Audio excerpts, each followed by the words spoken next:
Number 7. A life of fraud. In September 2014, 37-year-old Jimmy Sabatino was brought in front of the Miami-Dade Circuit Court for his sentencing. He had defrauded 4 hotels of approximately $594,000 during a partying spree in 2013, and this was just one of many scams he had conducted over the decades. The career criminal, pretending to be a hip-hop executive, showing pictures with famous rappers such as Method Man and Jay-Z to trick hotel clerks into letting him stay without paying first. In one instance, Sabatino and his group consumed over $100,000 worth of alcohol at a luxurious hotel in Miami after he convinced the front desk he was a high-ranking executive at Sony. Once he had finished partying in his ocean-facing suite, the culprit ran off without paying the bill, which would lead to his final arrest. Sabatino had recently spent 10 years in prison for numerous hotel scams, with several convictions in the US and the UK. His career began at 17 when he posed as a Coca-Cola exec to get into luxury hotels, and this set the tone for his decades-long stint as a con artist. He was released from prison in May 2013, and it did not take long for him to return to his fraudulent ways. He began a whirlwind partying spree in July 2013, just 2 months after his release, but police finally caught up to him in September. They found him with $50,000 worth of champagne in his car and immediately brought him into custody. A year later, on September 30th, 2014, Sabatino was sentenced to another 5 years in prison, followed by 3 years probation. He was also ordered to repay the hundreds of thousands of dollars he still owed to the hotels, as well as another $247,000 of taxpayer money spent on the investigation. Number 6. Serial con artist. In 2015, then 46-year-old Tracy Hatsona got hired as the personal assistant of 43-year-old Jumana Kidd, the ex-wife of famed NBA player Jason Kidd. She ended up stealing over $300,000 from her employer. When she was confronted about the theft, Tracy begged for forgiveness, and since Jumana felt sorry for her, she let her off without pressing charges. Though she changed her bank account details, this did not stop the culprit from continuing to commit fraud. In 2019, Tracy had stolen around $1 million from Jumana, much of which was funneled into her fraudulent luxury concierge service. The culprit even bragged about being a homeless millionaire on her YouTube channel, and it turned out that Jumana was not her only victim. Jacqueline Ellman, a resident of Palm Springs, allowed Tracy to stay at her residence and discovered that many of her luxury goods went missing. Ellman claims that the culprit is a mastermind manipulator, and she uses her charms to get into her victims' good graces. On February 17, 2021, Tracy was arrested for wire fraud and aggravated identity theft. In each of her scams, she pleaded with the victims not to press charges, claiming that she had no choice but to steal money to survive. She was sentenced to 51 months in prison on February 28, 2023, and she will have to pay back every penny of the over $1 million she stole. There is no telling how many other people fell prey to Tracy's charms, but the prison sentence might prevent the culprit from repeating her crimes in the future. She has vowed to pay her victims back and turn over a new leaf, though it remains to be seen if she will follow through with her promises after she is released in 2027. Number 5. Multi-million romance scam. Between 2013 and 2019, Mona Fuzz Montrage headed a West African scam group that defrauded old and lonely Americans of over $2 million. Born in Ghana on June 22, 1992, Montrage committed a series of romance scams that tricked elderly victims into thinking she wanted to be in a relationship with them. This led to them sending her money under false pretenses, all of which went towards bolstering her career as an aspiring musician and influencer. Montrage was able to accumulate around 3.4 million Instagram followers at one point as Hajia For Real, even becoming one of the top 10 fastest growing influencers in Ghana at the height of her career. She held accounts in New York and several other locations, and she had convinced her victims to send money to these accounts. Apart from the romance scams, she had pretended to collect funds for US Army officers in Afghanistan, FBI investigations, and international gold transfers, but none of the victims knew that a criminal organization owned the accounts. In one instance, she went so far as to draft a tribal marriage certificate, convincing her victim that they were husband and wife. She used her real identity for the scam, although many other instances involved fake identities, and it was all part of a sinister web of conspiracy that defrauded innocent people of millions of dollars. On November 10, 2022, Montrage was arrested in the UK and extradited to America. She faces charges of money laundering, receiving stolen funds, and wire fraud, and if she is declared guilty in the ongoing case, she could spend up to 20 years behind bars. No matter how severe the punishment, the innocent people she hoodwinked may never get their money back, and they will have to deal with the humiliation of falling for her tricks. Number 4. The fake socialite. Between 2013 and 2017, Anna Sorokin created the persona of Anna Delvey, a wealthy heiress, and defrauded some of New York's most prominent socialites and institutions of approximately $275,000. She had always had a deep love of fashion, growing up reading Vogue magazine and a number of fashion blogs. In 2012, Sorokin, who was around 21 years old at the time, began interning at a French fashion magazine named Purple. This is when she invented the character of Anna Delvey, and she made her first visit to New York a year later. When she discovered how easy it was to make connections in the Big Apple, Sorokin decided to find illegal ways to fund her lavish lifestyle.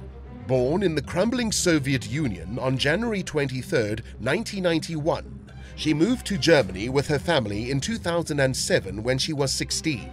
That inspired her to pose as a German heiress, and she became a mainstay in New York's party scene in the mid-2010s. She was seen attending the finest restaurants and meeting some of the biggest CEOs in the city, and New York's massive population of trust fund babies gave her more than enough cover to stay under the radar. Many of her new friends loaned her money, only to hear excuses when the time came to pay them back. For example, when art collector Michael Zufu Wang was going to attend the prestigious Venice Biennial in 2015, Sorokin convinced him to take her along. The pair had met at a dinner party and became fast friends, so Michael agreed to spend around $2,000 to $3,000 on her travel and accommodation, which Sorokin promised to pay back. Sorokin would frequently ask her acquaintances to pay for her expensive meals and clothes, claiming she had forgotten her wallet and would pay them back soon. Each and every time, she pretended to forget about the arrangement and used her social graces to gloss any friction over. In 2016, Sorokin floated the idea of the Anna Delvey Foundation, a private art club. She began obtaining multi-million-dollar lines of credit to fund the establishment of the foundation, all while leaving her friends with tens of thousands of dollars in debt for her own vacations and expenses. One of these friends, Rachel Deloach Williams, wised up to Sorokin's antics when she was defrauded of $62,000. She helped the NYPD conduct a massive sting operation that finally led to her arrest. In October 2017, Sorokin was charged with theft of $300,000 and the attempted theft of $22 million more. All in all, she faced 10 counts of larceny, fraud, and other crimes. On April 25, 2019, she was found guilty of 8 of these counts and sentenced to 4 to 12 years in prison. She was released on parole in February 2021, although she is currently under house arrest with an ankle monitor and is prohibited from using social media. However, she continues to profit from her illicit dealings, including a $300,000 deal with Netflix to adapt her life story and a reality TV show called Delvey's Dinner Club, which will be filmed during her house arrest. Number 3. False accusation. On July 20th, 2019, 23-year-old Kimberly Allaire called the police and told them that her fiancé had put her in a headlock, pulled her hair, and slammed her face against a car window. She also stated that he had slapped her in the face, and when authorities arrived, they found her with a bloody lip and a swollen face. Given her accusation and clearly injured state, police took her fiancé into custody and brought Allaire in for questioning as well. They soon discovered that she had fabricated many of the details in the incident. Allaire herself admitted that she was the one who began hitting her fiancé first, claiming that she was upset with him. While she remained adamant that he had pushed her face against the car window, she stated that it did not lead to any of her injuries. Instead, it turned out that her son was the one that hurt her. Of course, Allaire was only 23 years old at the time, so it's highly unlikely that her son was old enough to do this much damage. It's possible that she changed her story because she did not want her partner suffering any consequences. But either way, police had to charge her for filing a false report. She was remanded into custody with a bond of $5,000, but the questions surrounding her case still remain. Number 2. The globe-trotting conwoman. Beginning on October 4, 2013, 24-year-old Leah Farley acted as a ringleader of a gang that defrauded 34 people of £17,500 over 2 years. The group, which also consisted of 26-year-old Matty Verdi and 22-year-old Emran Mir, set up fake Facebook accounts where they put smartphones and other items up for sale at considerably reduced prices. When asked how the prices were so low, Leah would claim that her husband was a police officer and that he regularly got his hands on such products through police auctions. The ruse appeared to work, with the first victim sending her £450 for an item they never received. Some of her unsuspecting victims lost over £1,000 each, with many of them swayed by pictures and manipulative phone calls from the culprit. Leah also started another side hustle by pretending to be a landlord and advertising flats to tenants. She convinced at least 4 people to send her security deposits of £1,000 each in 2015, and the victims only realized they had been duped on moving day. It turns out the culprit stole a passport from a woman in 2012, and she essentially stole her identity to make her illicit dealings seem more legitimate. And if that was not enough, Leah was also claiming child benefits to supplement all her illegal income. It was later revealed that she spent all that money on vacations, expensive clothes, and other luxuries. Police arrested Leah in September 2015, and she quickly gave up her co-conspirators. Verdi was sentenced to a year in jail, while Mir was fined £3,000 and sentenced to 240 hours of unpaid labor. Leah pleaded guilty to her crimes in January 2017, but in November, right before her sentencing hearing, she fled to Turkey to escape justice. She hid there with family members for 2 years, but since the police were working on getting her extradited, she decided to fly back herself. On February 27, 2020, over 2 years after she made her escape, Leah was apprehended by authorities once again at Birmingham Airport. She was sentenced to 3 years and 8 months on November 14, 2017, despite her absence, and she was taken to prison to serve out her sentence upon her return. Number 1. The Girl Who Cried Wolf. On February 25, 2013, 22-year-old Elizabeth Jones was sent to prison after it was discovered that she had falsely accused someone of assaulting her. This was her 11th false accusation, and her last victim was a former boyfriend that she simply lost interest in. The British woman's series of accusations began in 2004, when she was just 13 years old. She made 8 more false claims between 2005 and 2007, but escaped justice for each of them. It was not until 2009 that Jones's affinity for tall tales landed her in hot water. That was when she made her 10th accusation, and the evidence clearly showed that she was not telling the truth.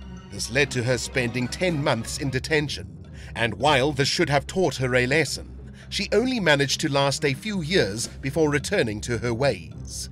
Jones seemed unable to stop herself from accusing innocent men of harming her, almost as if she is addicted to the attention it brings her.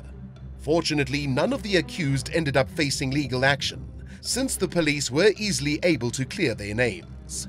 Even so, the psychological torment of facing years behind bars for something they did not do cannot be ignored, which is why she was imprisoned after her latest offense. After an argument with her partner, she convinced her friend to file a police report alleging he had assaulted her.